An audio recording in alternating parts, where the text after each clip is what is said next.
નમસ્કાર મિત્રો, સ્વાગત છે ફરી એકવાર આપણી YouTube channel government job info પર। મિત્રો, આજે વિડીયોમાં આપણે વાત કરવાના છે વિદેશમાં અભ્યાસ માટેની જે લોન સહાય યોજના 2024 વિશે। મિત્રો, આ યોજના અંતર્ગત આપને 15 લાખની લોન સહાય મળવાપાત્ર છે, જેના અંતર્ગત આ લાભ કોને મળશે, ડોક્યુમેન્ટ ક્યાં ક્યાં જોશે, તેમજ આ યોજનાનો લાભ મેળવવા માટે ફોર્મ કેવી રીતે ભરવું તેના વિશેની સંપૂર્ણ માહિતી આપને મળશે અહીંયા, તો તમે છેલ્લે સુધી વિડીયો જોજો।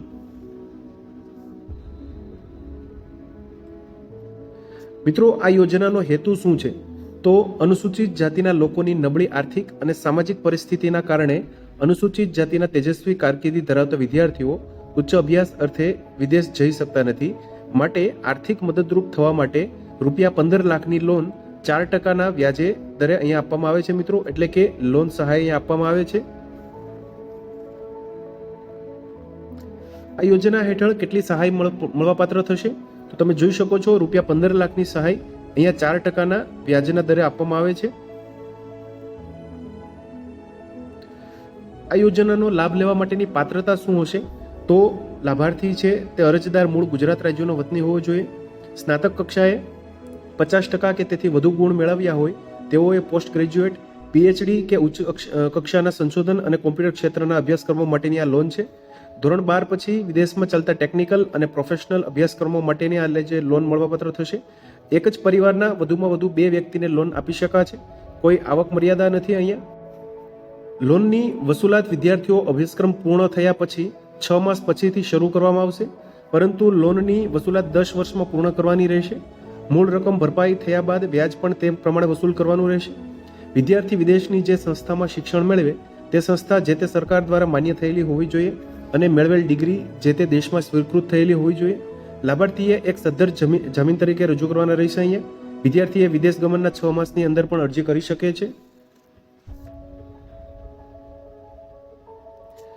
ધોરણ 10 પાસ કર્યા પછી આઈટીઆઈનો 2 વર્ષનો અથવા તો તેથી વધુ સમયનો માન્યતા પ્રાપ્ત કોર્સ કરેલ હોય અને તે માટેની એનસીવીટી અથવા તો જીસીવીટીની પરીક્ષા પાસ કરેલ હોય તો તે વિદ્યાર્થીઓએ પોતાની પસંદગી અનુસાર ગુજરાત માધ્યમિક અને ઉચ્ચતર માધ્યમિક શિક્ષણ બોર્ડની ધોરણ 12ની અથવા તો ગુજરાત ઓપન સ્કૂલ એક્ઝામિનેશનની અંગ્રેજી વિષયની પરીક્ષા પાસ કરે તો તે વિદ્યાર્થીઓને ઉચ્ચતર માધ્યમિક શિક્ષણ પછીના અભ્યાસક્રમોમાં પ્રવેશના હેતુસર ધોરણ 12ની સમકક્ષ ગણવામાં આવે છે।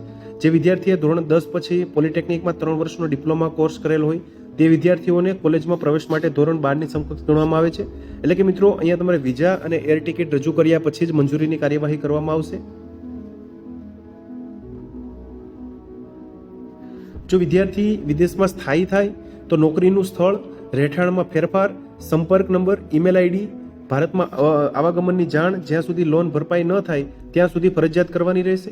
રાજ્યના અનુસૂચિત જાતિના વિદ્યાર્થીઓ કે જેઓ ધોરણ 12 કે તેથી ઉપરના જે અભ્યાસક્રમને આધારે વિદેશમાં અભ્યાસમાં પ્રવેશ મેળવતા હોય તેમાં 50% કે વધુ માર્ક્સ ધરાવતા હોવા જોઈએ, તેમજ તેઓ ડિપ્લોમા, સ્નાતક, અનુસ્નાતક, પોસ્ટ ગ્રેજ્યુએટ ડિપ્લોમા, પીએચડી તેમજ તમામ ક્ષેત્રમાં અન્ય 1 થી વધુ વર્ષના સમયગાળા માટેના અભ્યાસક્રમો માટે પણ લોન મેળવનારને પાત્ર થશે। મિત્રો, અહીંયા ડોક્યુમેન્ટ ક્યાં ક્યાં જોશે તમે જોઈ શકો છો। રહેઠાણના પુરાવા તરીકે રેશન કાર્ડ, વીજળી બિલ, લાયસન્સ, ભાડા કરાર અથવા તો ચૂંટણી કાર્ડ તમે આપી શકો। અરજદારની જાતિ, પેટા જાતિનો દાખલો, શાળા છોડ્યાનો દાખલો, શૈક્ષણિક લાયકાતના પ્રમાણપત્રો, વિદ્યાર્થીનું સોગંદનામું, પાસપોર્ટ, વિઝા,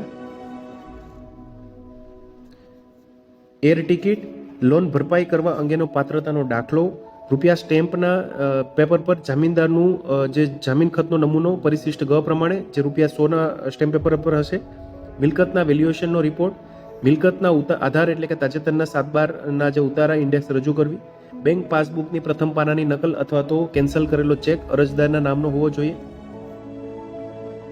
મિત્રો, અરજી કેવી રીતે આપણે કરશું? તો નજીકના કોમન સર્વિસ સેન્ટર ખાતે જઈ અને તમે યોજનાની ઓનલાઈન અરજી કરી શકો છો, અથવા તો ઈ સમાજ કલ્યાણની વેબસાઇટ પર તમે જાતે પણ અરજી કરી શકો છો। મિત્રો, હું આશા રાખું છું કે આ યોજના વિશેની તમામ માહિતી આપને સમજાઈ ગઈ હશે। જો વિડીયો પસંદ આવ્યો હોય તો લાઇક કરજો, તેમજ તમારા મિત્રો સુધી શેર કરજો, તેમજ મિત્રો ચેનલને સબસ્ક્રાઇબ કરી લેજો જેથી આપને આવી વિવિધ માહિતી મળતી રહે। મિત્રો, વિડીયો જોવા બદલ આપનો ખૂબ ખૂબ આભાર। મળીએ એક નવા વિડીયો સાથે, ત્યાં સુધી જય હિન્દ, ભારત માતા કી જય।